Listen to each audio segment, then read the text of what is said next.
previous history. The previous therapy, but the extent of the disease is what we are interested in, and what also is very important for the surgical approach and the outcome, and also for the patient. So have a look. When you have endometriosis, how do you describe it? I mean, we have different types of endometriosis. We have a different approach by laparoscopy, by ultrasound, by MRI.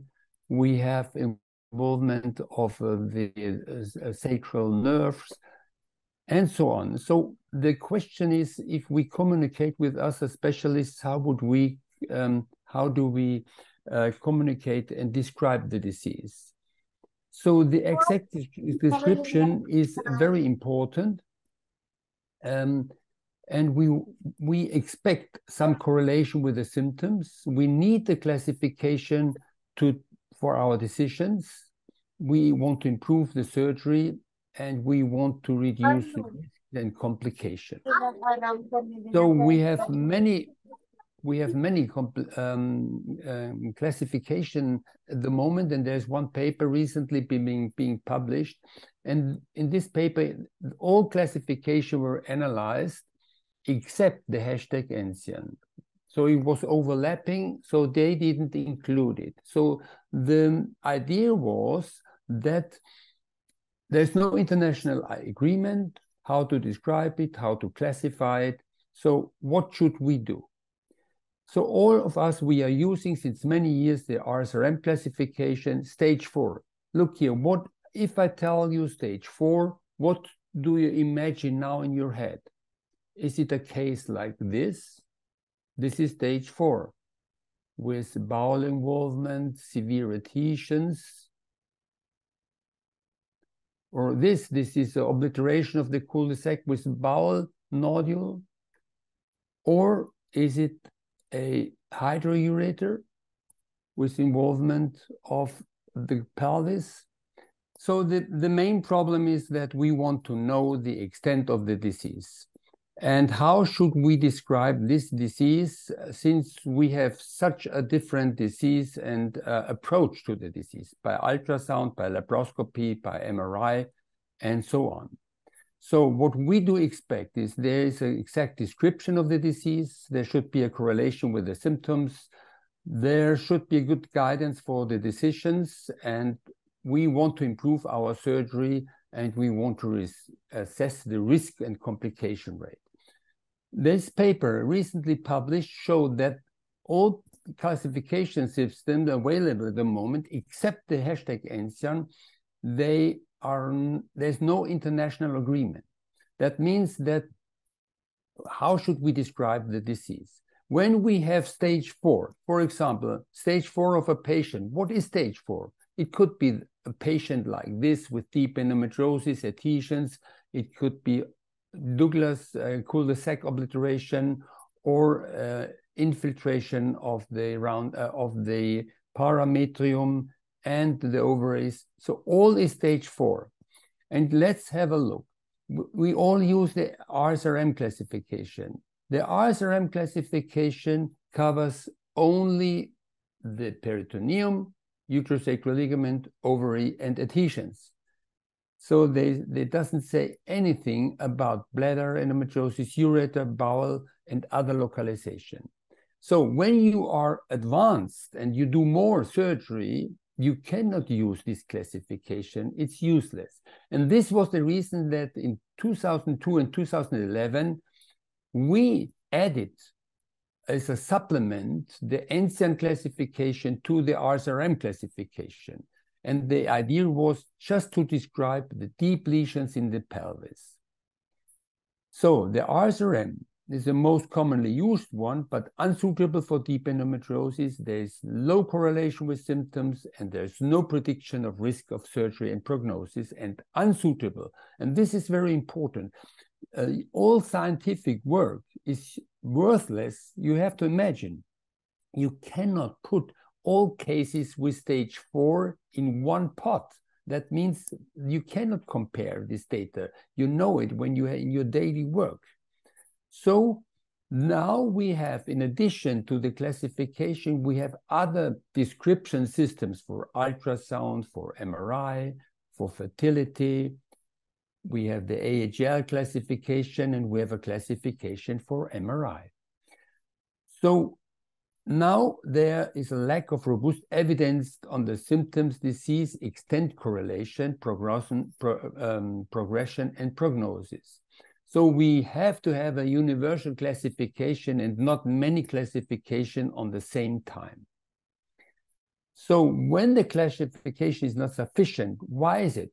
Maybe the classification is not precise enough, or our findings, so we do not good surgery, or ultrasound, or we don't use the classification properly. So we should correlate with symptoms, with fertility, sonography, MRI, surgical complexity and complication. And as you know, the ultrasound has become such an important tool for the preoperative assessment with the IDEA criteria. You know these very specific description of the disease. And you can see here in that case, we removed a part of the bowel. You can hardly identify the lesion. But as soon as you open the bowel, as you can see here, then you can see the deep lesion on a long distance, which was visible in the ultrasound preoperatively. So this is the importance to have an interdisciplinary communication and similar language. The same for MRI. We have several findings in MRI, in the bowel here, and in the adenomyosis, pelvic sidewall. How do you describe this? And now just a few words to the idea of the hashtag ancient. It's very simple for those who are not familiar with it. The idea is to give each organ and compartment a big letter.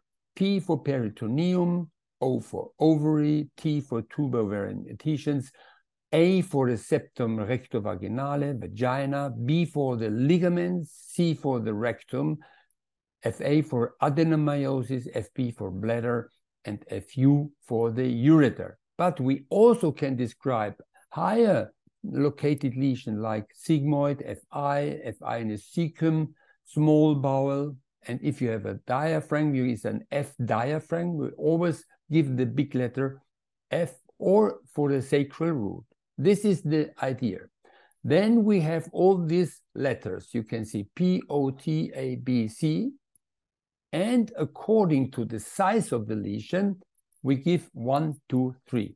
This is the idea. And then this is a description. And at the end, you will have a code.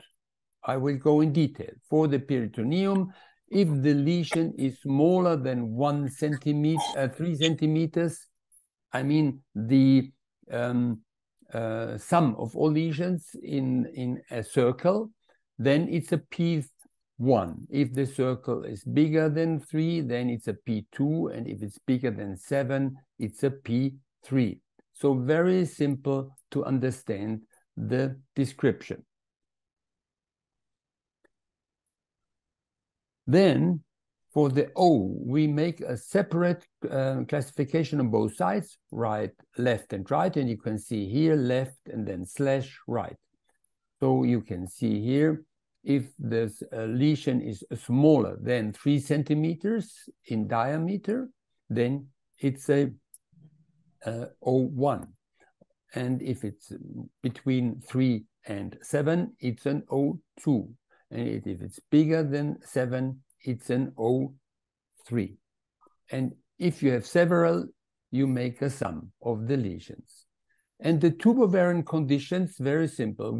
The idea is we describe all adhesions of the ovary and the tube.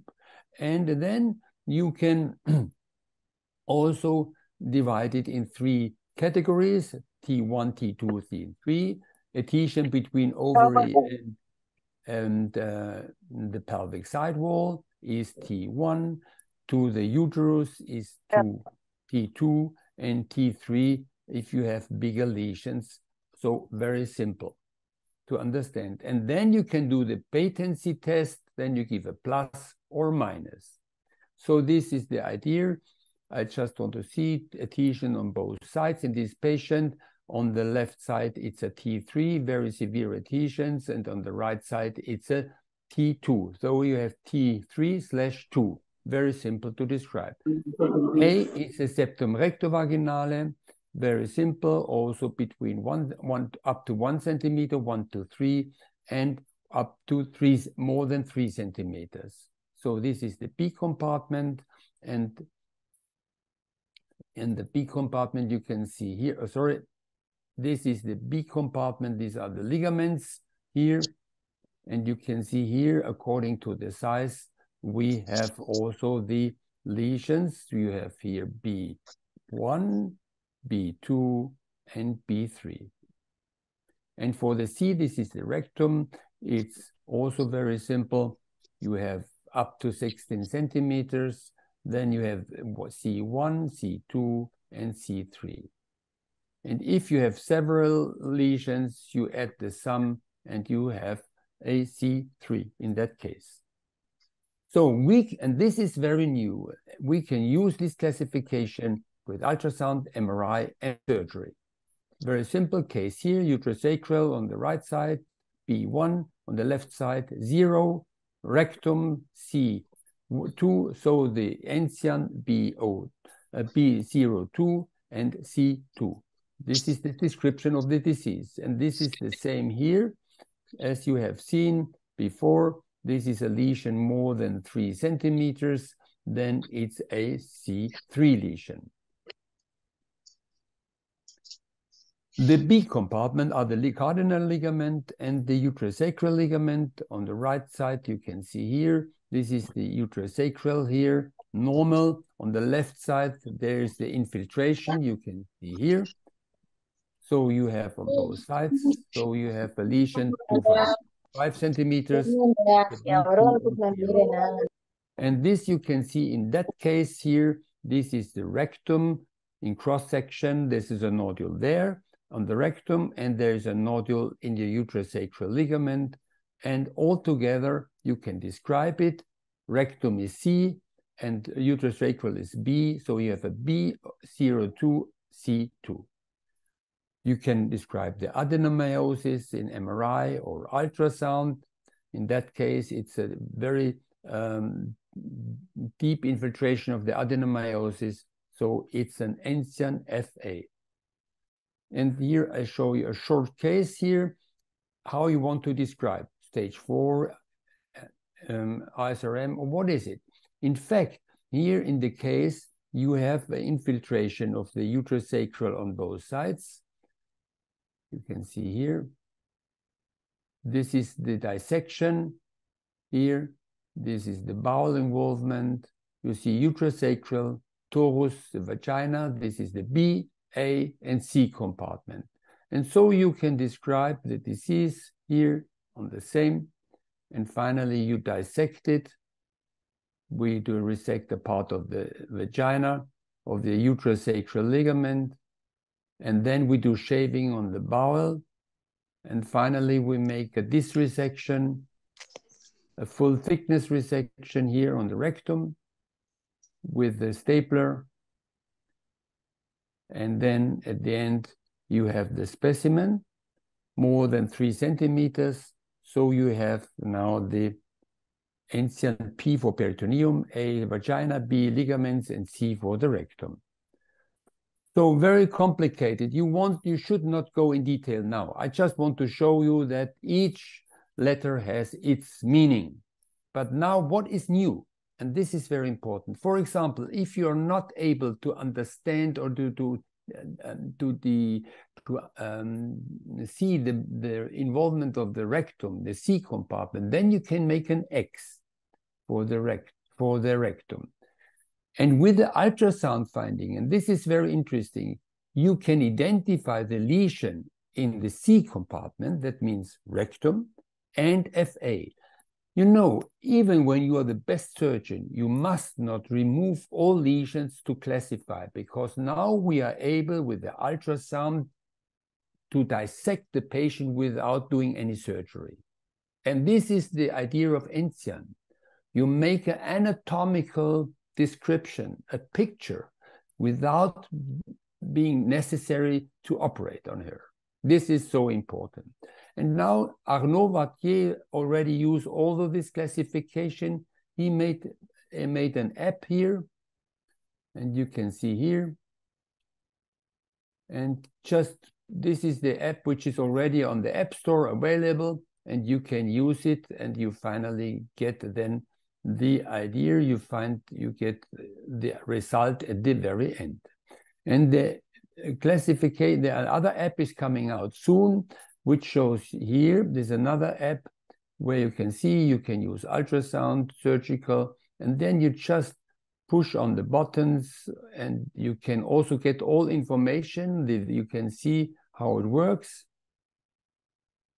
You see here, if you don't understand this with the app, it explains to you how it works.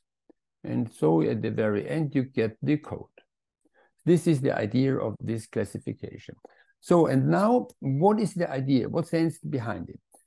We compare data with 730 patients, and we looked RSRM in comparison to #Enzian. And look here, this is RSRM.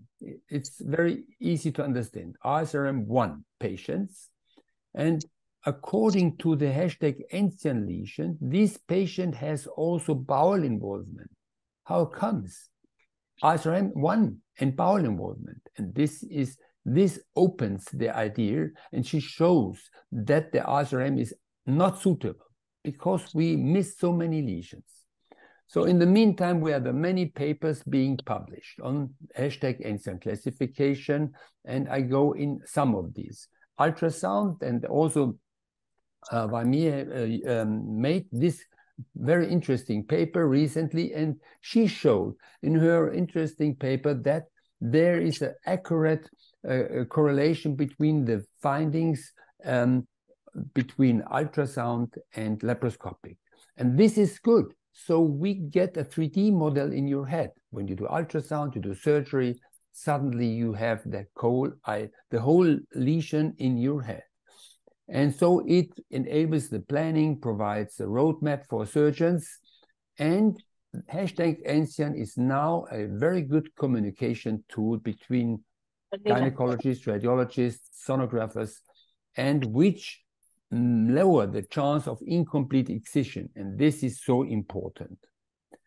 And there's another paper, which was a prospective and a retrospective study done by Mario Malzoni's group and by Gernot Hudelis. And we looked at the #Enzian by ultrasound and MRI and surgery, and we find a very, very good correlation in each compartment. That's just to show.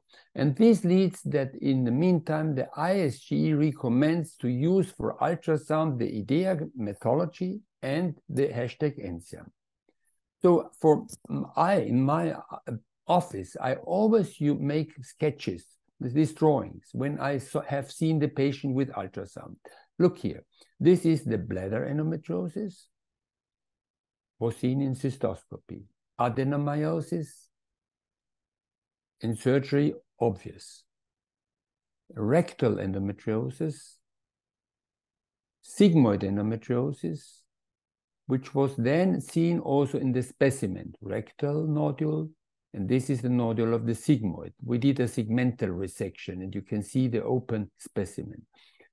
The lesions in the ovary, and this patient had also a lesion in the inguinal canal, and you can see here we removed it by incision.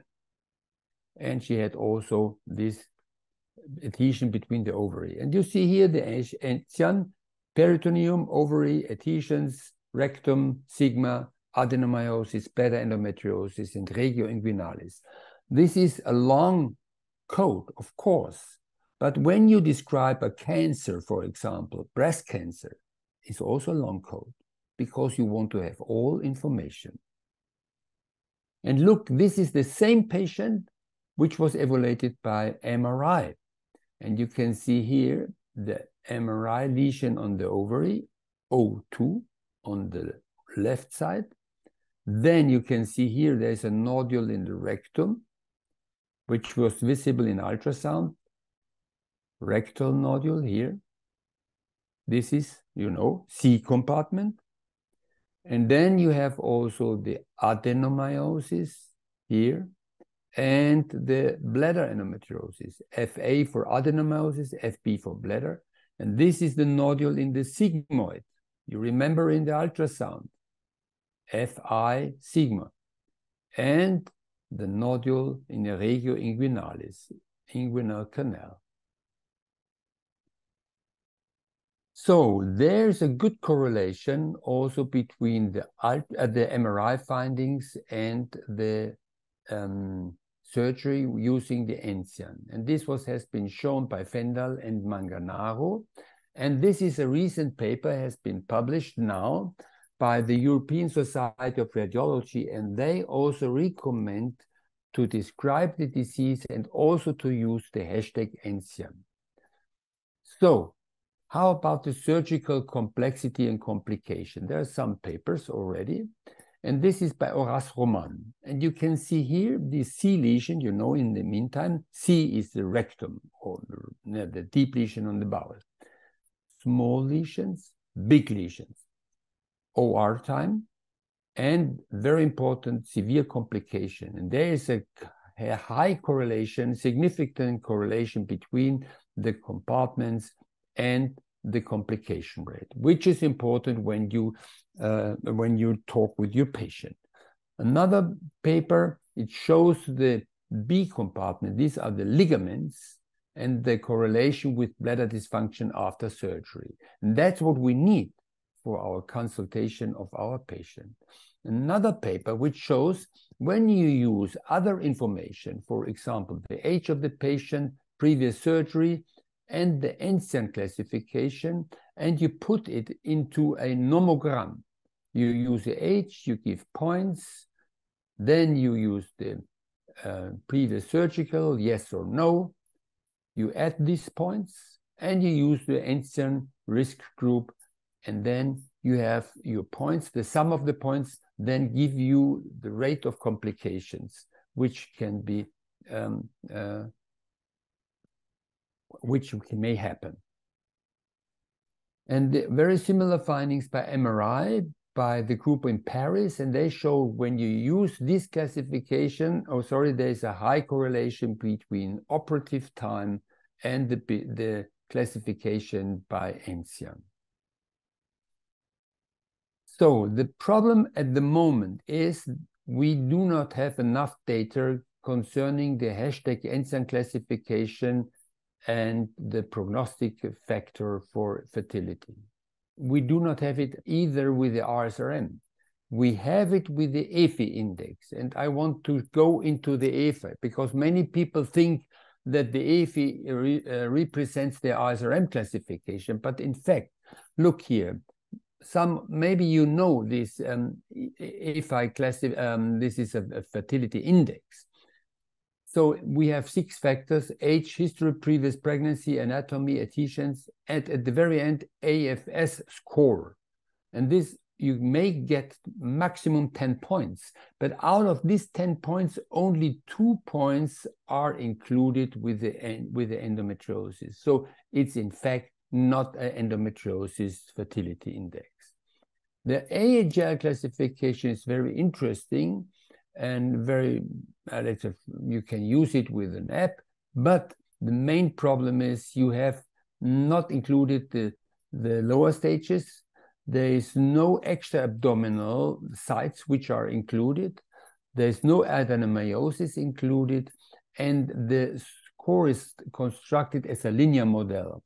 And surgical ranking is difficult and are not likely linear when compressed in a scale from 0 to 10. So, and I show you something at the very end now.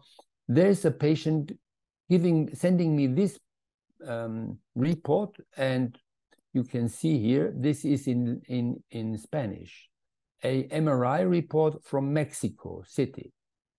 And use a description. So if you get this report, you cannot read it. But this group in Mexico, they used already the hashtag Ancien. And you can see POTA, and not knowing Spanish, you're able to understand this. And now this paper will be published soon. This paper is a very important paper about the use of imaging technique and classification. And it's included the ESOC, the ESGE, the AAGL, the International Society of Gynecologic Endoscopy, the ESHRE, IDEA, and the Radiology Society of Europe. And the hashtag Ancien has a very central role in this paper, and it seems to be at the moment the most suitable classification for all specialities. And what at the end, I want to just that you think about it. Of course, Ancien is difficult, or it looks difficult, but in fact, it is not difficult. As soon you start to think about the disease in a way, in a systematic way, Ancien is so easy. But you have to have a knowledge of the complexity of the endometriosis. If you do ultrasound, you need an advanced experience. If you do, you must be able to dissect and excise the endometriosis completely, otherwise you cannot identify it and you cannot classify it. So where is hashtag Ancien at the moment? In Germany, Austria, it's mandatory. In Sweden, in the big centers, it's mandatory to use it. It is used in Denmark, Hungary, Romania. Italy, the centers of excellence, like Mario Mazzoni Center, Exacustus, they all use the Ancien, especially also in France, Horace Roman, Nicolas Bourdelle, Thomasin. England thinks about to use it in the society, also in Mexico. India, as I noticed, and I'm very happy, also in Bangladesh, and Arnaud Vattier in Dubai use it as well, and other centers in Brazil. There are some others which I have not named at the moment, but I'm sure it will be a success. And please imagine, if you feel that this is very complicated in the future, most of the classification will work in a digital registration, which has been shown in this paper. When you use a RSRM classification only with paperwork, most of the specialists, they don't do it on the correct way. It's much easier to use the digital way, and the Ancien has the best result in this. So, very simple. So finally, I can say Ancien classification is well suited to identify the lesions, to control the clinical progress, to choose the most appropriate therapy, to make a prediction on prognosis and especially complexity and complication rate. And that makes the counseling of patients much easier. And now, which is much more important also, is that the data are much more reliable and comparable for the scientific assessment, which is not possible with the other classification. And now I want to show you why it is called Ancien. It's not an abbreviation. It's just the name of this hotel in the middle of the Alps where this classification has been invented. And this is also during winter where we always meet. Thank you very much for your attention. Thank you so much, Professor, for that comprehensive, lucid presentation. I think Ancien is really the solution now at the moment for a comprehensive classification system, which was much needed, which is user-friendly, which gives optimum mapping of the extent of the lesions and can be used probably across the globe without any language barriers. So, yeah, my first question to you would have been, why is it called Ancien? And you answered that at the end part of the presentation. One thing which I've always, thought about when I first saw Ancien is that two things that come to my mind: the distance from the anal verge the depth of infiltration, and the circumference of the bowel. All three Okay. parameters are quite important when it comes to surgical management and Yes. surgical outcome of the patient.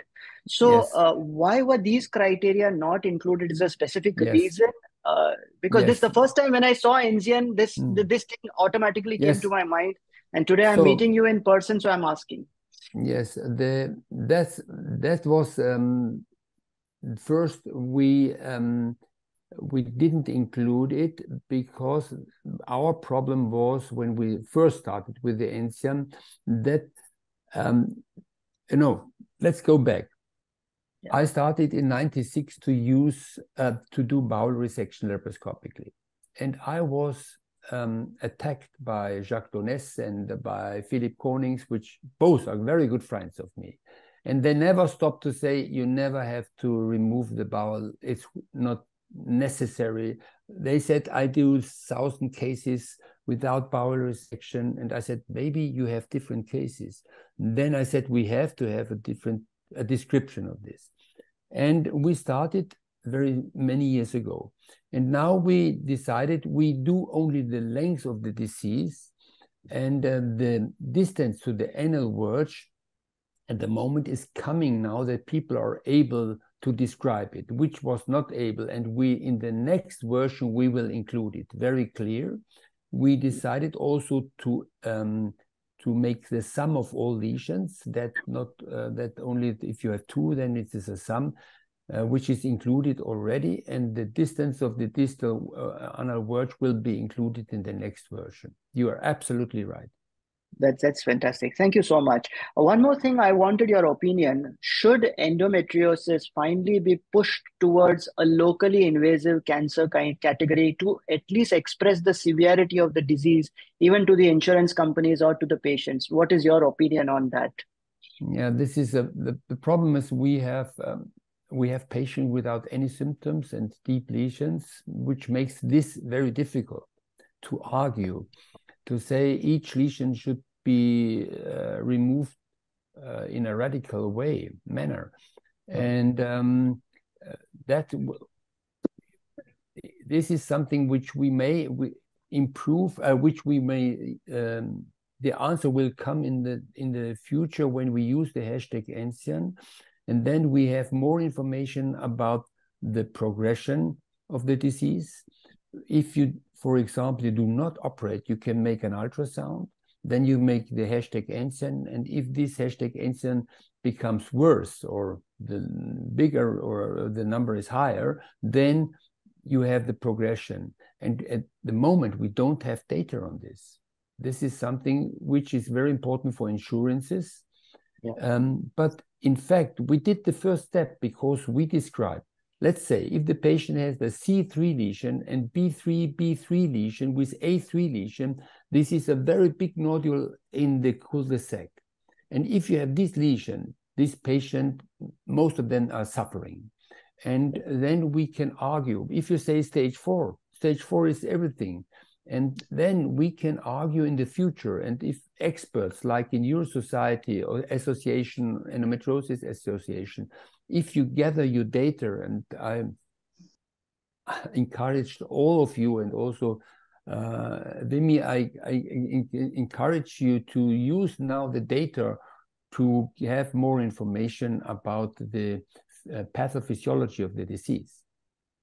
Because I'm sure all of us as endometriosis surgeons will agree that endometriosis surgery, the complex ones, is much more complex than oncological surgery, Of the course. operable oncological surgery. So we need to, at least project it or pitch the idea that this is a complex procedure for the patient also to understand, the insurance companies, and to understand the magnitude of the problem, I feel. Yes, So exactly. yeah. So, and yeah, you told us about the AAGL. So, what was the need for an AAGL classification? One thing, just out of curiosity, because you said they are totally different, and that is a scoring system, which I feel is a little more complex than the user-friendly NZN, because NZN actually immediately gives you a mental mapping of the disease, by exactly. just seeing the code. So, I just wanted you to elaborate a bit on that for the benefit of the audience. So the AAGL classification, I will go a few words for history. I was invited to be part of this group to make a new classification for the AAGL. This was in, I think, 12, 14 years ago. And at that time, the NCN already existed. And I proposed that we have to include deep lesions, the deep endometriosis, and this was refused by the AHL group. But there were some people like Maurizio Abrao and Charles Coe and Philip Konings. They said the same, but at that time, the main majority of all these members, they were not able in the AHL to operate on this. So it was impossible to have a classification which needs to make, where you have to say something about the depth of the lesion, about the pelvic sidewall involvement. It was impossible to use it. But now, in the meantime, they wanted to make it simple. But I think endometriosis is nothing to make it simple. Endometriosis is so complicated that we should, at the moment, look to a system that we have the most possible information to give answers to questions which are not clear up to now. For that reason, the AHL does not give you a big, doesn't open you the window for the disease. Right. So that gets me to the next question. How do you tailor make or customize the radicality of your surgery in your experience? Say you have an asymptomatic bowel nodule. What is your take on that? Because there are many people who are still debating on how radical we need to be, how much to excise, how much to leave behind, function versus removal of the disease, organ preservation versus removal of the disease. So what we want, because there's a lot of confusion in our country also regarding this. Yes. So we want some, I think globally there is a confusion. So we want your opinion on this. Okay. Yes, since my history is that when I go back and I did about 1,400 bowel resections, and at the beginning I was very ambitious and I did always bowel resection, and this was at that time the only way, because I had my general surgeon. And I asked him, I want to remove this nodule. And he said, for only bowel resection. So I was not able to tailor the surgery at that time, though I was addicted. Then we changed our mind and we saw that we can shave some, whatever shaving means there, with no description of shaving. This is a word, just a word. There's no textbook which describes the shaving, and we have the full thickness resection. And now, knowing that you can tailor it, if you are able to do all three of this, in a patient without symptoms, I will be very, very restrictive, because if you have a complication, you would say, why have I done this? And but in cases, let's say in deep lesions, and the patient has a lot of problems, complaints, then I'm very radical. I try to be radical, not to come again into the depths of the pelvis. But some patients, they refuse that you do anything on the bowel, then I do a superficial shaving.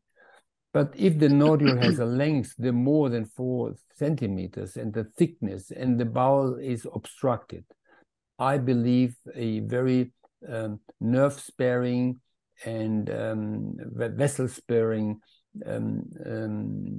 let's say, tubal resection is the best. So it depends also on your experience, and the experience if you work with a general surgeon. But that's good, having a society like your association, that you learn from each other, and we learn also from our patients, and we learn, unfortunately, from our complications. Absolutely true. I think what you said is absolutely right, because that is the normal curve of an endometriosis surgeon. When they start off, they are very enthusiastic with resections. That's what I have seen, and then probably over the line they develop some surgical wisdom and they tone it down and come back, to shaving or discoid, kind of a thing. So I think it's time to take some questions. Vimi, can we go ahead with the questions? It's there in the chat box. Now, only one question is there: post bowel resection problems of the patient, if any. Yeah. Yes, Professor Keckstein, post bowel resection. Yes. So we have the post bowel resection problems. There are many. The problem is as you mentioned already, is the distance to the anal verge and the length of the segment which you have resected. So you have the pouch function of the rectum is lost. So you have multiple stools every day, and they have a kind of urgency with the stool. So you have the risk of 8% that you have a stenosis of the anastomosis. Then you have to dilate it. But I can tell you, I did a thesis. I have a student who made a thesis on my first 65 bowel resections. And we all 6 years later, we looked at their well-being and their complaints, and some of them had a long-lasting bowel problem, but only few. But very important, 92% said they would have done the same surgery also now if they were asked. And this is important. That means the quality of life has improved such. Some of them, they have some bowel problems, but they get used to it. But it's much better than all these pain and problems and dysfunction of the bowel before they had the surgery. And for that, you have to balance what is the problem of the patient, what does the patient expect, and what do you believe you can relieve her from. And then patients are also then open that they will have some functional problem, but most of them, they live very well, and that's the problem. Yeah, Yes, let me go ahead, please. Professor Keckstein, I just wanted to ask you, like, what is the leakage rate in your practice, the leak rate after resection? So in our very long existence, we have a leakage rate of 2%.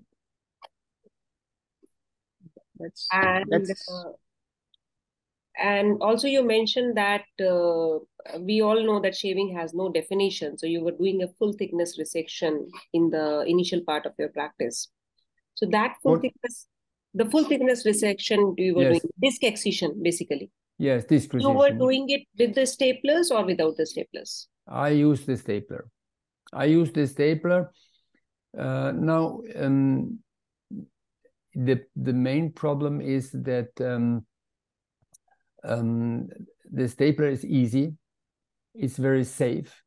If you're trained and able to adapt an open hole in the bowel correctly and properly, then you can resect it.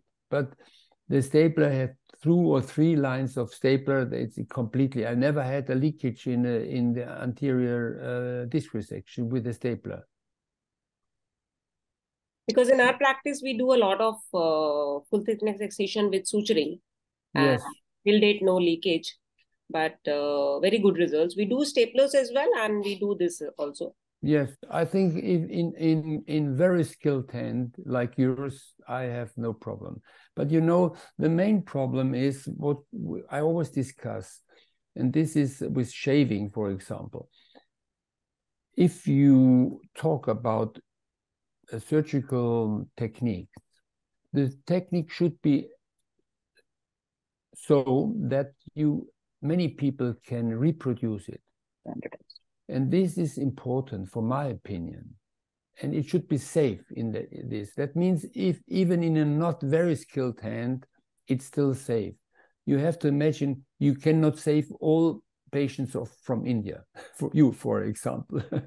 So some of them go to a different place. And if this colleague is not as good skilled, then probably if he starts or she starts to use suturing, it may end in a disaster, because sometimes if you have then the deep insufficiency, the leakage, and maybe a fistula, then you have to do a further deeper resection, which makes morbidity much higher. So can I ask the next question? There's another question. I think what the audience is asking is, what kind of cases do you prefer medical management after surgery? So it depends. If this young patient, if she wants to become pregnant, I have no medical treatment. I try that she should become pregnant immediately. If it was an ovarian endometriosis and no infertility, I always give a long hormonal contraceptive pill without pause that to avoid any menstruation. In deep endometriosis, without endometriomas, sometimes I wait for a few months just to have the let's say the feedback what my surgery was, what did my surgery, and so then you can use. But I mean, coming out from this time when the GnRH analog were used, it was for me always, I never used it or very rarely used it. With a contraceptive pill, you don't make a fault. No? You can use it and you can stop it, and I mean, I don't believe in a fast progression of the disease. I only believe in a persistence because the patient was not operated properly. So recently we had a paper from Professor Horace Roman, which has evaluated the patients over a long period of time, over 10, 15 years, and he has found a recurrence rate of, I think, approximately 20%. In your data, you have such an extensive, what rate of so many years? Yes. So the recurrence is what is recurrence? The recurrence of complaints, the recurrence of disease. I mean, our problem is that we don't have microscopic eyes. That means when we do surgery, we may miss some of the lesions which were not visible, since we always try to conserve the organs. And as soon as we start to conserve the ovary, the tube, the uterus, we are not able to say that we make an R0 resection. That means we have not been complete, but this is not the problem. So I think 20% is a very good data. I think it's very similar, but I believe some of them, they still had some microscopic lesion which had a progression. So it's probably the microscopic lesions which we missed during the first surgery. So what is your criteria of a free margin for endometriosis? Because this is not cancer, we all know that. So what, according to you, is a good margin? Because we don't at the same time want to remove too much of the organ. So what is your opinion on that? I personally think that I try a few millimeters, 2 to 3 millimeters, not more. I try to be very close to the disease, because you can feel it and you can see. I mean, you can, with the robot, you do not feel it, but you can see it if there is a rigid and stiff tissue appearance. Right. And in your team, is it the colorectal surgeon who manages the intestinal part, or it's the gynecologist who does that? This is history. You know, I started now many years ago, and I included my general surgeon, and I prepare everything except the stapling and the resection. This is done by the general surgeon, but this is also for legal reasons, and also I'm still convinced that general surgeons are more experienced in solving severe complications. And so why it's not a problem. I could do the stapling, but involving the surgeon is a kind of worship also for him and for the surgery and the collaboration, and which makes life much easier. Especially when you have complication, then life is not very nice. I totally agree with you on that. I totally agree. So I think it's a multidisciplinary approach with the gynecologist being in charge and the other people just, complementing your decision, I guess. So any more questions? Let me just check the chat box. I think we are done, Vimy. Any questions from your side, Vimy, if you would like to ask? No, one more question in the chat box. Yeah. Do you routinely do electrolysis in all C3 cases? Yes, I see this. Yes, and most of them ureterolysis. What does it mean? I identify the ureter. If I have a central nodule, very few cases it's not necessary. It's not necessary, but most of them, because most of the patients with the C compartment have also involvement of the B compartment, and then you have also to remove the B compartment. But look here, now we talk about C and B, so we already can understand what we mean. And this is something, this is the anatomical idea in your head with the hashtag Enzian. When you talk about stage 4, we don't know what we're talking about. So it's not very clear. Yeah, that's very interesting. And the people are already, used to it. So it's very nice. And most of these cases have uterosacral involvement, and ureterolysis becomes must in those cases. Yes, yes. So this Enzian mobile app you just mentioned, I just downloaded it. So you said there is another version of it will be introduced. Yes, some other things will be introduced. We will introduce adenomyosis, but at the moment, we were working on a classification for adenomyosis, and we will also include the additional information about the bladder endometriosis, distance to the ureter, and the size. So this is something which we want to now, when after, let's say, 3-4 years, having used the hashtag Enzian, then we realize that what is missing, what is necessary, and what are people are interested in. This is something, it's a work in progress. I mean, this is something which maybe is the first step to respect the disease as it is in a very complex disease. So there's one more question, Professor Keckstein. Somebody has asked, what is your criteria to differentiate between a sigmoid and a segmental resection? Sorry, a discoid and a segmental resection of the bowel. So for me, it's the length. I mean, you asked me also if there is any the circumference. The circumference for me is not the main problem, because you can always adapt if it's broad or not. The main problem is the distance, is the length of the disease, because the adaptation of the margin is more difficult when you have more than 3 centimeters. So if you have more than 3 centimeters and you don't mobilize the bowel enough, it might be a problem. But if you mobilize the bowel and you do, let's say, a wedge resection out of the bowel, for me, I personally say it's more than 3-4 centimeters. And if the nodule is very thick, I then do the segmental resection. It's easier and faster, for my opinion. I mean, this is how do you use it? I mean, you can make it open. The disc resection, as Vimy mentioned, but this is something when you can do it when you have a big experience. Right. So we talk about nerve sparing. So while talking about nerve sparing, do you advocate complete dissection of and isolation of the nerve, or just separating and not exposing? Because I think too much of dissection of the nerve is also not good, because there is a school of thought which says that you have to dissect out and visualize the nerve and then carry out the further dissection. So your opinion, please.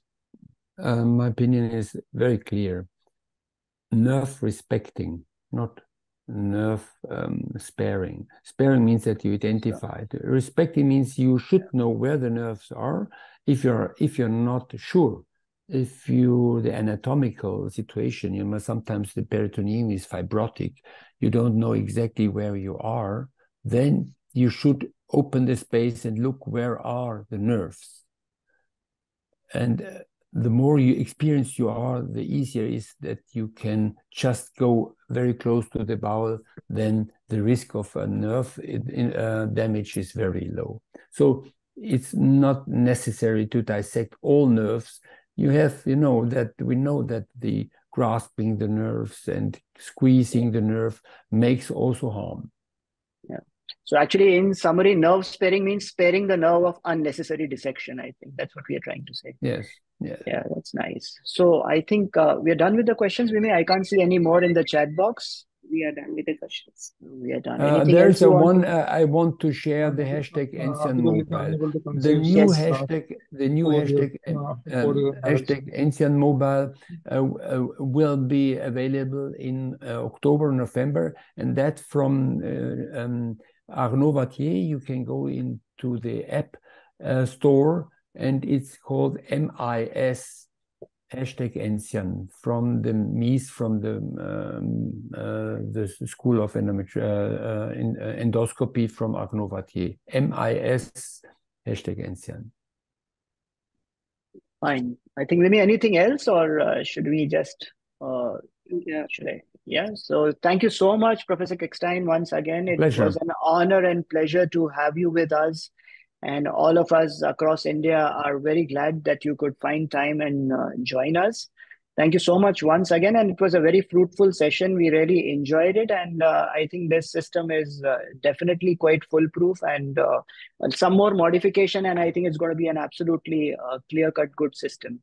So thank you so much. And thank you so much. I thank you also. I thank you very much. And I hope I'm very happy that you're so interested. And I hope that India, I know that there are so many good people working in endoscopy and in endometriosis, and I'm very open for new ideas. And, only people who are using it, they understand it. People who don't use it, they cannot understand it. And if you are, just to say, it's in endometriosis surgery or ultrasound, they understand it immediately, and I'm interested in proposal and also critics, very open.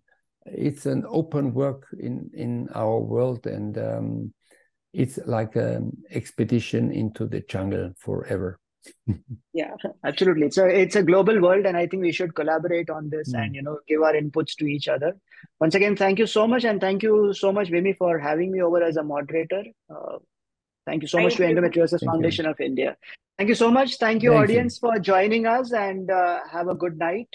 See you soon with another webinar on endometriosis. Thank you. Thank you, Hemant. Thank you, Professor Keckstein. Thank you, Dr. Hemant. And thank you so much who attended it. And everybody is saying very informative seminar, and they are very happy with the knowledge they gained through this webinar. Thank you so much. Thank you. Bye-bye. Bye.